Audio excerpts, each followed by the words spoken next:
জুলাই সনদের ভিত্তিতে আগামী নির্বাচন হবে বলছেন তাহের।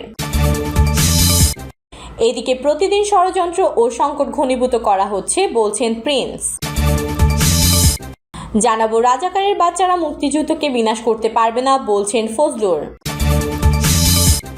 এবং সর্বশেষ জানাবো সরকার উৎখাতের ষড়যন্ত্র, শেখ হাসিনা সহ 286 জনের দেশ ত্যাগে নিষেধাজ্ঞা। এতক্ষণ শুনছিলেন সংবাদ শিরোনাম, এবারে বিস্তারিত। জুলাই সনদের ভিত্তিতে আগামী নির্বাচন হবে বলছেন তাহের। 5টি প্রস্তাবের ভিত্তিতে আশা করি জুলাই সনদ বাস্তবায়ন হবে এ কথা জানিয়ে জামায়াতে ইসলামের নায়েবে আমির ডক্টর সৈয়দ আবদুল্লাহ মোহাম্মদ তাহের বলেছেন, জুলাই সনদের ভিত্তিতে আগামী নির্বাচন হবে। এদিকে বৈঠকে গণভোট, বিশেষ সাংবিধানিক আদেশ, অধ্যাদেশ ও নির্বাহী আদেশের মাধ্যমে জুলাই সনদ বাস্তবায়নের সুপারিশ করেছে জাতীয় ঐকমত্য কমিশন। প্রস্তাবে বলা হয়, জুলাই সনদের সংবিধানের বিষয়গুলো বাস্তবায়নে দলগুলোর বিভিন্ন প্রস্তাব দেয়। কমিশনের প্রস্তাবে বলা হয়, জুলাই সনদের সংবিধানের বিষয়গুলো বাস্তবায়নের দলগুলো বিভিন্ন প্রস্তাব দেয়।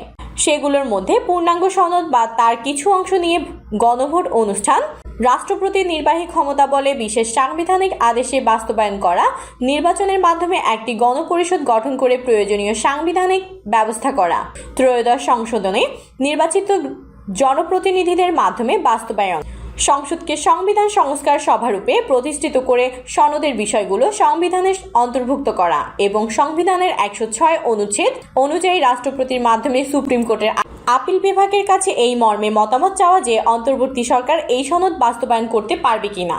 দলগুলোর মতামতের ভিত্তিতে ঐকমত্য কমিশনের বিশেষজ্ঞ প্যানেল একাধিক বৈঠকে বিভিন্ন ধরনের বিকল্প বিবেচনা করে প্রাথমিক পর্যায়ে 5 পদ্ধতিতে বাস্তবায়নের জন্য সুপারিশ করে।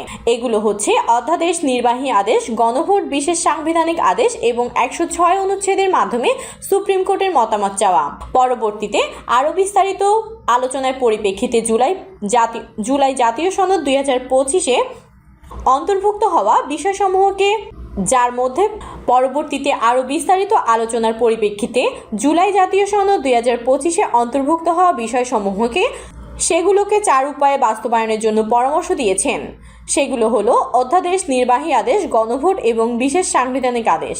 বিশেষ সাংবিধানিক আদেশের মাধ্যমে জুলাই সনদের বাস্তবায়ন চায় জামায়াতে ইসলামী।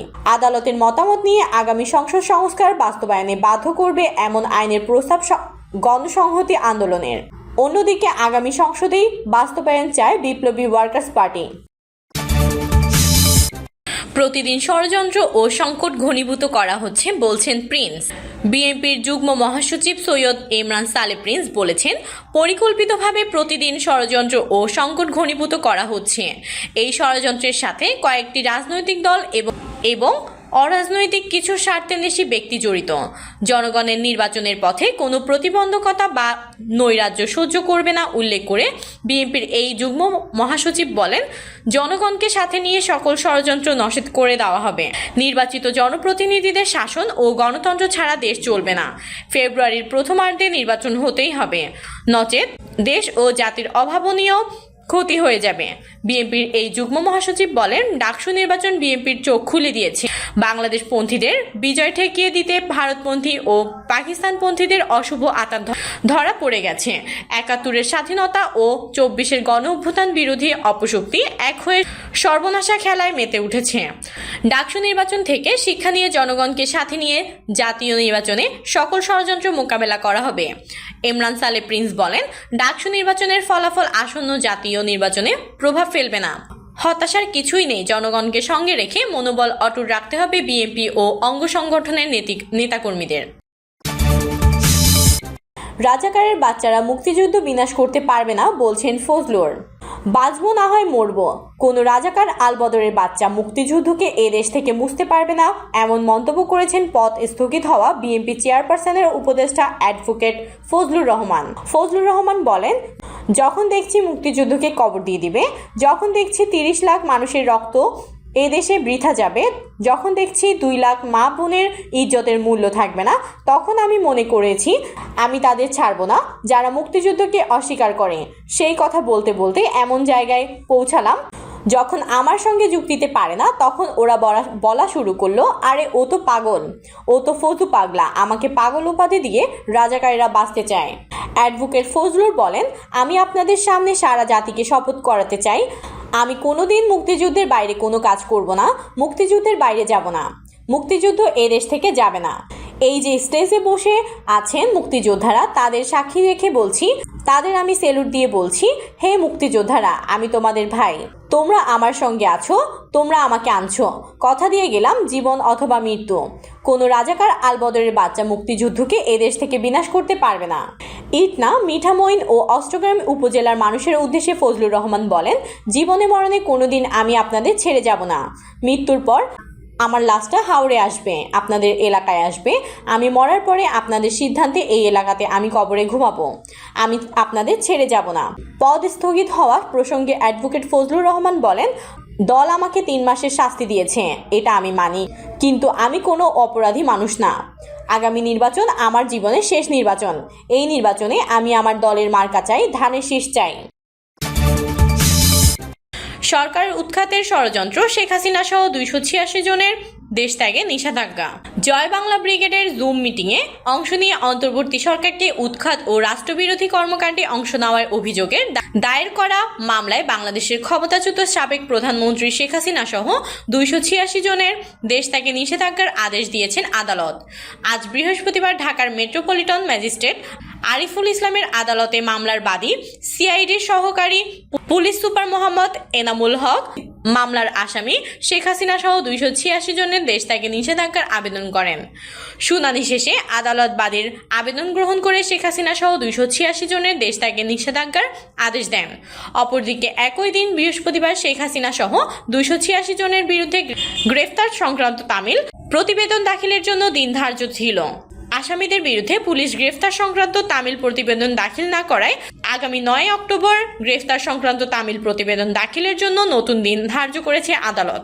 শেখ হাসিনা ছাড়াও মামলার উল্লেখযোগ্য আসামিরা হলেন যুক্তরাষ্ট্র আওয়ামী লীগের সহসভাপতি ডক্টর রাব্বি আলম, জয় বাংলা ব্রিগেডের সদস্য কবিরুল ইসলাম, অ্যাডভোকেট কামরুল ইসলাম, এলাহি নওয়াজ মাসুম, জাকির হোসেন জিকু, প্রফেসর তাহেরুজ্জামান, AKM আখতারুজ্জামান, আওয়ামী লীগ নেতা সাবিনা ইয়াসমিন, আজিদা পারভিন পাখি, শাহিন, অ্যাডভোকেট AFM দিদারুল ইসলাম, মাকসুদুর রহমান, সাবেক এমপি সৈয়দ রুবিনা আক্তার, সাবেক এমপি পঙ্কজ নাগ, ছাত্রলীগের কেন্দ্রীয় কমিটির সভাপতি সাদ্দাম হোসেন, ঋতু আক্তার, নুরুন্নবী নিবিড়, সাবিনা বেগম ও শরীফুল ইসলাম রমজান।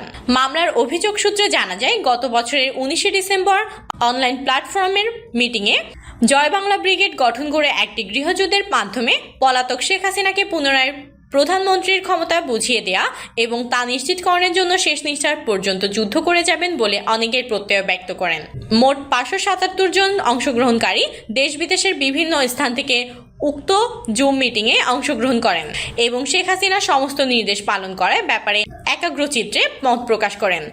ডক্টর রাব্বি আলমের হোস্টিং এই সাবেক প্রধানমন্ত্রী শেখ হাসিনা এবং কো-হোস্ট ও অংশগ্রহণকারী নেতাকর্মীদের কথোপকথনে ভয়েস রেকর্ড পর্যালোচনায় জয় বাংলা ব্রিগেড নামক প্ল্যাটফর্মে দেশ বিদেশ থেকে অংশগ্রহণকারীগণ বৈধ সরকারকে শান্তিপূর্ণভাবে দেশ পরিচালনা করতে দিবে না মর্মে আলোচনা হয়।